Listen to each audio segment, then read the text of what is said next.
Bonjour fidèles chers téléspectateurs de PIC Ambiant TV et bienvenue à votre nouveau numéro de votre magazine Ligue des femmes. Aujourd'hui je vais nous parler, parce que j'ai dit nous en fait, parce que moi aussi j'ai besoin de savoir aussi, hein. Il y a des choses que je dois être éclaircie par ça. Mon invité qui est là présente avec moi, nous allons parler de la communication vestimentaire de la femme au milieu professionnel. Alors, comme je viens de vous parler tout à l'heure, que je ne suis pas seule, je suis avec une distinguée femme, moi je l'appelle souvent infirmière mannequin, voilà. Et tout de suite, je vous laisse la connaître. Bonjour madame. Bonjour madame Christévine. Comment allez-vous? Je vais bien, merci. Ah ok, ça c'est ça, hein. Oui, hein. Ok. Bon, moi je vous connais quand même. Ouais. Est-ce que vous pouvez vous présenter auprès de nos chers téléspectateurs comme Bien ça sûr. et prendront connaissance de vous? D'accord. Je réponds au nom de madame Iris Madiongo. Je suis infirmière, top modèle, voilà. Ok, elle vient de nous dire qu'elle s'appelle madame Iris Madiongo. En sigle, c'est Irma. Voilà ce qu'elle aime souvent. Pour les intimes. Hein. Ah voilà, ok. Alors, madame Iris, sans plus tarder, on décortique directement le sujet du jour. La communication vestimentaire de la femme dans le milieu professionnel. C'est un bon sujet, hein? Oui, hein. Intéressant. Très intéressant. Ah ok. Alors qu'attendez-vous parler un peu de ces thèmes, la communication vestimentaire de la femme? C'est explicite quoi? Merci madame Christévine, c'est d'abord un très bon sujet, très intéressant. La communication vestimentaire de la femme au milieu professionnel. Communication d'abord signifie c'est communiquer, ça montre déjà comment est-ce que la femme doit se communiquer avec la société, avec le monde, avec son entourage. Bon, vestimentaire, ça montre comment elle doit s'habiller, comment elle doit montrer son côté féminin par rapport à sa société, par rapport à son entourage. Plus tard, on va parler de tout ça, on va développer ça, mais voilà un peu ce que je pouvais dire par rapport à la communication vestimentaire. Ok, d'accord, madame Iris. Comment la femme doit-elle réellement s'habiller dans son milieu professionnel? La façon dont la femme doit s'habiller à son milieu professionnel dépend d'une femme à une autre, de là où la femme travaille. Il y a des métiers qui demandent à ce que la femme soit décente, elle s'habille, comme on appelle ça, du genre épargne, un peu comme ça. Les dames ministres, elles doivent se mettre en panne parce qu'elle est publique, quoi. C'est une dame publique que tout le monde regarde un peu partout dans le monde. Elle doit s'habiller décemment, mais elle ne pouvait pas... ne pas montrer son côté féminin. Elle est femme, elle reste femme. Bien que c'est qu'elle est comme... c'est qu'elle a comme titre ministre, je ne sais pas moi quoi, mais la femme doit s'habiller normalement et sa façon de s'habiller dépend de sa société, de là où elle travaille. Ok. Oui. Et je vais parler de vous. Oui. Vous êtes infirmière et vous vous intéressez aussi du côté style. Je peux dire la mode. Oui, oui, j'aime bien la mode. Ah oui, hein? Oui, là, ça, je sais que vous aimez bien la mode. Quelle est la motivation? Quelle est votre motivation? Qu'est-ce qui vous motive à aimer le style, à aimer la mode, à aimer être toujours dans les tendances, tout ça? Par rapport à moi, j'ai tellement de motivations. Il y a tellement de choses qui me motivent à aimer la mode, à être stylée, à être à la mode. Il y a tellement de choses. Hein. Quand je regarde les femmes étrangères, leur façon d'être, ça me pousse d'être comme elles. Voilà, c'est un peu ça. Ah, ce sont des femmes étrangères qui t'inspirent. Oui. Comme? Vous nous en citez une? Bon, il y a Rihanna, Beyoncé. Rihanna d'abord, j'aime bien sa façon d'être. C'est une femme vraiment exceptionnelle. c'est vraiment une femme exceptionnelle. Sa façon de s'habiller, donc ça me plaît du tout. Ça, vraiment, il y a des femmes ouest-africaines même. Leur façon de s'habiller, ça me plaît. Surtout les ouest-africaines. Leur panne là, le mode là. Je cherche encore à avoir un peu d'idée sur la femme ouest-africaine. Ça me plaît tellement. Ah, je vois. Et les femmes ouest-africaines sont tellement stylées. Donc tu sens vraiment quelqu'un qui montre son côté féminin. Et en fait, elle s'exprime beaucoup plus avec l'accoutrement. Bon, leur façon de s'habiller exprime beaucoup plus la culture africaine. Pas tellement. Ah, ok. Pas tellement. Ah, d'accord. Et alors, vous êtes infirmière. Oui. Vous vous en sortez facilement à exprimer vos motivations, vos sentiments par rapport à votre manière de s'habiller.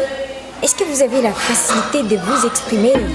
Parce que là, on sait, vous êtes infirmière, il y a toujours des jugements sur des gens. Il y a d'autres gens qui ne savent pas lire au moins la personne du fond d'elle. Ils jugent tellement. Et comment tu t'en sors avec tous ces jugements et tu te sens comment?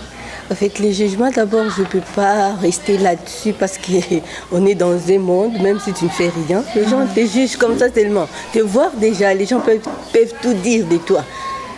Donc, te voir seulement comme ça, tu es bien habillé, les gens peuvent te décrire de tous les mots. Or, tu n'es pas la personne qu'on est en train de décrire là. Toi-même, tu te connais. Avant de regarder ce que les gens disent, avant de voir ce que les gens... Tu dois d'abord te reconnaître toi-même. Tu sais que moi, je suis comme ça, c'est ce que moi je veux, donc je dois avancer par rapport à moi, pas par rapport aux autres, les avis des autres. On a besoin de ça, mais pas vraiment. Ah, voilà, Madame Eris. Que vous parlez bien. On aurait dit... avoir une conversation avec une femme des lettres. Ok. Femme infirmière. Elle aime le style. Elle aime être sexy aussi. Ça, on a oublié. Ça, on a oublié. Alors, tu te laisses aussi des fois avec des tenues... voilà, vous voyez un peu ce que je veux dire. Vous vous laissez un peu aussi avec des tenues, genre, comme là, je suis en train de vous voir avec une robe, avec des épaules lâchées et tout ça. Vous vous laissez aussi des fois comme ça au travail? En fait, mon travail, quand j'arrive au travail, je me change. Il y a une tenue appropriée pour mon travail. Okay. Donc, de la maison jusqu'au travail, je m'habille normalement comme toute autre femme. Okay. C'est la façon dont je vais. Mais je n'expose pas mon corps pour dire que je dois être sexy, je dois exposer mon corps. Non. Être sexy ne signifie pas que laisser son corps dehors. Je m'habille normalement, mais je ne laisse pas mon côté féminin. Je dois quand même ressortir ces côtés-là parce que je suis une femme. Bon, tu es infirmière. Oui. À ma connaissance... Bon, je le dis, parce que moi je connais, à ma connaissance, le corps médical ne s'intéresse pas trop à la mode. Et souvent, ça crée débat. L'accoutrement de la femme infirmière, moi je connais que ça doit toujours être de manière décente, de manière simple. D'ailleurs, souvent, les corps médicaux... Ils s'en foutent en fait de regarder, de se mirer devant la glace pendant 2 minutes. Et c'est dit, bon, il y a des cas de maladies qui m'attendent à l'hôpital. Il y a des urgences, il y a beaucoup de cas en tout cas qui m'attendent. Mais prendre 2 minutes devant la glace, en tout cas, ça sera passé du temps et une personne peut perdre la vie. Toi, tu ne te sens pas dans cette peau? Pourquoi pas? Je suis infirmière. J'aime bien mon métier, je le fais avec tellement d'amour, mais sauf que je dirais aux femmes infirmières que l'infirmière du XVIIIe siècle est différente de l'infirmière du XXIe siècle. Ah bon?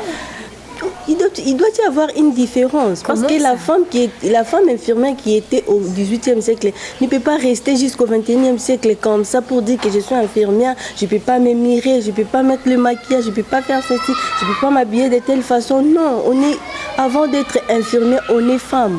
Okay. On est femme. Voilà. Donc, quand tu es femme, tu dois ressortir ta féminité. Tu ne peux pas rester là pour dire que le malade, là, il y a les malades, quand ils te voient comme ça, ils disent que maman infirmière, je suis guérie. Ouais. Pourquoi ta façon d'être? Peut-être il t'a admiré. Ça arrive donc, aussi? ça arrive, il est déjà guéri par rapport à ça. Bon? Et toi, tu vas rester l'infirmière là qui ne peigne même pas les cheveux parce que tu es infirmière, tu dois courir derrière les malades. Les nappies est revenu, je ne pense pas. Les nappies là, c'est joli quand tu prends soin de ça. Ah, ok. Tu dois prendre soin des nappies pour que ça soit joli. Tu ne peux pas laisser ça comme ça. Je peux faire aussi mes nattes la nuit. Le matin, oui, bien sûr, le matin, tu défais et puis voilà. Tu ne peux pas rester cette infirmière-là du 18e siècle. Vous avez des bonnets au travail, non? Non, on ne met plus de bonnets. Ce sont les étudiantes, les infirmières étudiantes qui mettent les bonnets. Mais moi, je travaille déjà. Quand vous faites peut-être que je peux prendre le cas de chirurgie. Vous faites comment? Là, on tire bien les cheveux et puis on met les bonnets au bloc seulement. Là, c'est obligatoire parce que tu ne peux pas laisser tes cheveux comme ça pour donner l'infection partout là où tu es. Parce que le bloc opératoire est stérile. Donc, c'est un peu ça. Mais quand je travaille, par exemple, en hospitalisation, voir mes malades, prendre soin d'eux, je ne peux pas rester cette infirmière-là parce que non. Il y a des malades comme ça, ils doivent t'admirer pour dire que non, maman infirmière, quand je t'ai vu seulement, je suis guérie. Ça arrive. Ta façon de s'habiller, ta façon d'être, les malades aiment et puis directement, il est guéri. Donc, on doit être différent. Les infirmières d'aujourd'hui doivent être différentes des infirmières du 18e siècle. Ok. Oui. C'est là, tu ne subis pas d'harcèlement, genre de discrimination dans ton travail par rapport à ta personne? Bon, je dirais non. Comme je t'ai dit que moi, les dires des gens ne me dérangent pas trop. Parce que je sais ce que je suis. Je sais la personne que je veux être. Donc ça me va déjà. La discrimination ne vous intéresse pas. Ah, vous êtes forte, hein? Ah, vous êtes une personne forte d'esprit, hein? Oui, hein? Donc vous êtes forte et vous êtes une femme qui a un esprit fort, assidue. Allez-je dire. Je dis souvent que la vie des autres n'est que leur vie. Hein? Voilà.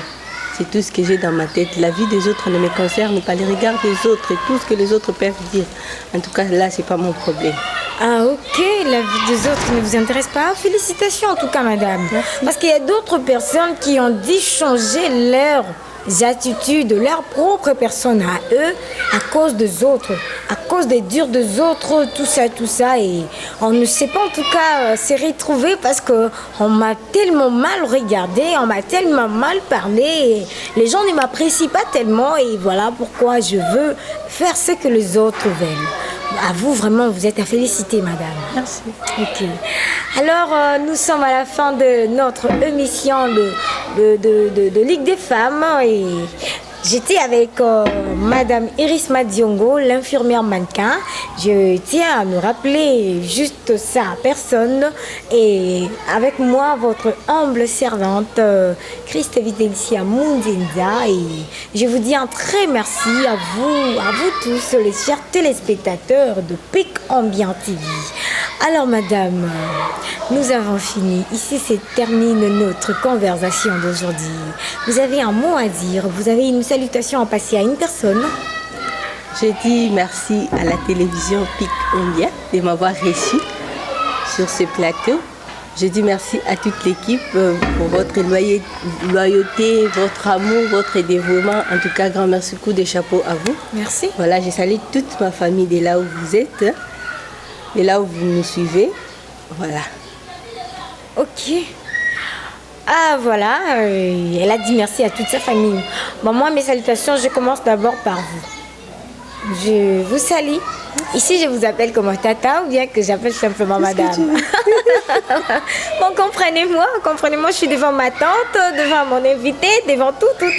Voilà, je vous dis bonjour et excellente journée à vous, madame. Merci beaucoup. Et je salue toute la famille Munzenza, je salue la famille Mambouya, je salue ma mamie Fibouata et je dis aussi un petit coucou à papa Obulo Kwes, Adela Mambouya et à mon oncle Smith Tomo et à papa Robert Nyondo de la résidence de paix sur l'avenue Colonel Hébert en diagonale du Ngwasuma sur le riz des Willery. Et voilà, j'ai dit aussi un grand merci à mon coordonnateur Pascal Fongo et je salue derrière le caméra, il me regarde bien, Mardicita. Et un petit coucou à toi, je dirais, ce piquant bien, malgré que tu m'as rejeté, je te salue quand même. Et je salue Nicletti là, la plus grande, je m'arrête par là, mais je vais quand même dire la protocole rapprochée du gouverneur Atoumata Bouana. C'est ainsi que moi je l'appelle. Et je salue aussi Mami Mayas et je vois ici Aurélie Nguita Célèbre et Brenda Zala. Je vous dis merci. C'est de la part de Mère de Sita. Au revoir.